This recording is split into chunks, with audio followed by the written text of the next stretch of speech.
à côtoyer d'autres chiens, de toutes les tailles, de toutes les formes, de toutes les couleurs. Lors de ces séances, on fait faire aux chiots divers exercices qui se déclinent de manière ludique. Par exemple, des passages dans des tunnels, la marche sur sol d'hiver avec des bâches, du bois, de la paille, du sommier. Ils passent dans des bacs remplis, par exemple, de peluches, de cartons, de bouteilles en plastique. Ils font des transports en brouette. Il n'y a absolument aucune limitation, puis le tout se font vraiment avec l'imagination des maîtres et des instructeurs. Le chien est soumis à des stimuli visuels et sonores. On apprend au maître à motiver son chien, à le récompenser. Les maîtres s'entraînent au rappel, d'abord sur une courte distance, puis en se dissimulant derrière une cache, ou par exemple sous une bâche. Le fil conducteur est l'accomplissement de ces gestes dans la bonne humeur, en insistant sur les récompenses. Donc il y a tout le temps un renforcement positif.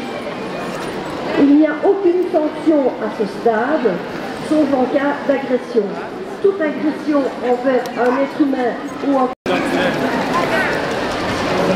L'école des chiots donne l'opportunité aux chiens d'être manipulés par diverses personnes, ce qui pourra faciliter plus tard l'examen par le vétérinaire.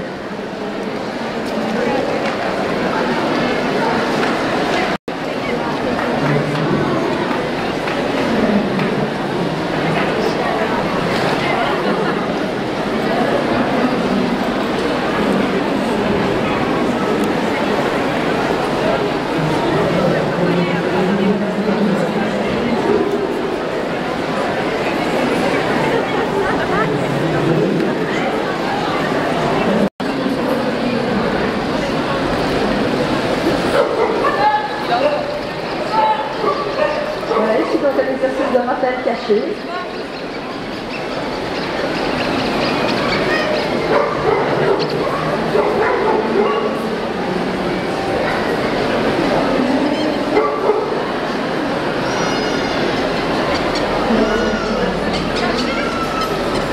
La bonne humeur, il est récompensé par son maître, par quelques caresses, par la voix.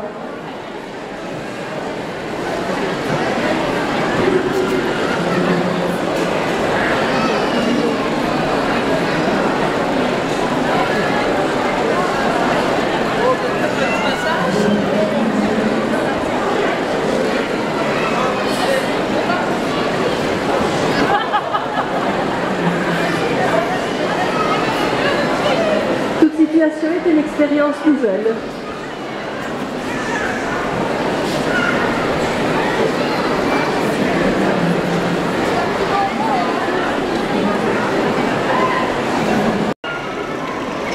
Et voilà, Eric qui se cache sous sa bâche, qui va appeler son bulle terrier Eva, laquelle n'hésite pas du tout à retrouver son maître.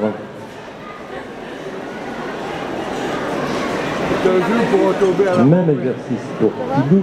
S'il saute dessus au moment où il arrive, c'est pour tomber à la renverse.